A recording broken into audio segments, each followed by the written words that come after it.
Hi, welcome to Breen's Bungalow. With the inclusion of modems on all new Mac models and the advent of fast DSL and cable connections to the internet, increasing numbers of us are spending a lot of time on the web.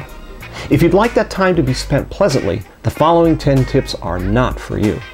You see, just about anyone can behave responsibly on the web. It takes real talent and effort to become an internet pariah. If you're inclined to be irksome, this Breen's Bungalow is for you. Please join me as I present 10 surefire ways to become wildly unpopular on the web.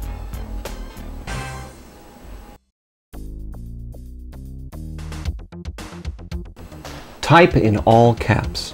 Step 1 is to give your caps lock key a solid push and then start typing. Typing in all capital letters is considered shouting. You're sure to ruffle more than a few feathers when you send an all-capped message.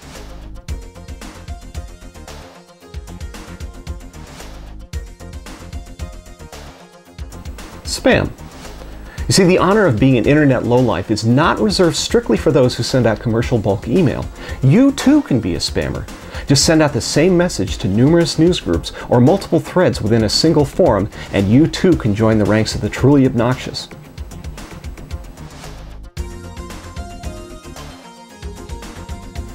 Don't read the manual, frequently asked questions, or previous posts. A great way to lose the respect of those you deal with on the web is to demand information from others without first bothering to look for that information in an obvious place. A manual, the frequently asked questions section of a website, or previous posts on a message board.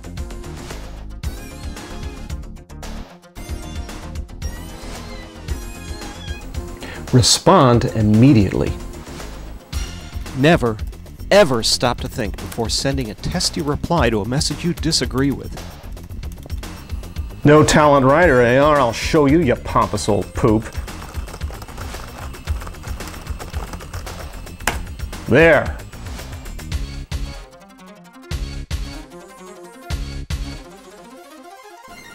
Post inappropriately. Find a cozy corner of the web where folks gather to reasonably discuss a particular subject and post an obnoxiously opposing opinion.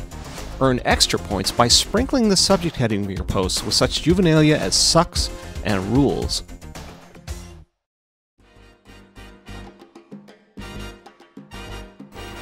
Send huge attachments without asking permission.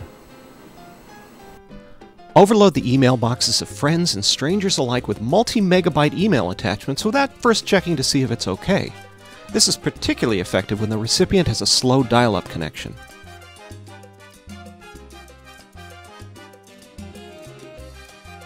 Be as esoteric, techie, and condescending as possible. When replying to someone's call for help with a technical problem, treat that person like a complete idiot. Sprinkle your response with technical terms and concepts that only you and 6 people at MIT fully grasp. Alright, now, first erase your primary partition and format it as a Unix volume. You know how to do that, don't you? Okay, install OS X and launch into verbose mode. When you get to the 187th line, press escape and enter the following 864 commands. To take it up a level, be sure that your advice is not only dangerous, but completely off the mark.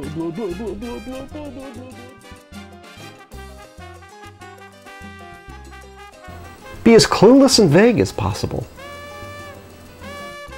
To inspire the kind of response provided in Step 7, when asking for help, be as clueless and vague as possible. The following example may help. My Mac won't start. Help! Well, is it plugged in? How should I know? It has all kinds of plugs. Help! Does anything happen when you push the power button? What power button? It just won't start. Help!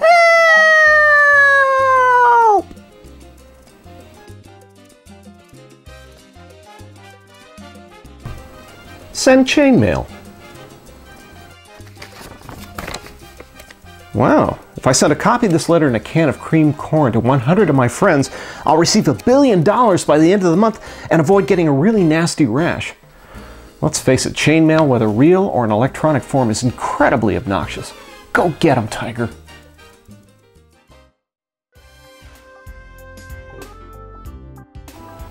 And finally, disrupt others' leisure activities. You see, a lot of folks gather on the web for the pure enjoyment of it, participating in online chats or playing games, for example. While you can use ignorance as an excuse for committing any of the previous 9 sins, no one will forgive you for willfully disrupting an online chat by jumping in and shouting obscenities or killing other players in a supposedly cooperative game. And there you have it, 10 ways to become wildly unpopular on the web. May those of you who practice these techniques earn the rewards that you so richly deserve. Thanks for joining me. I'll see you next month.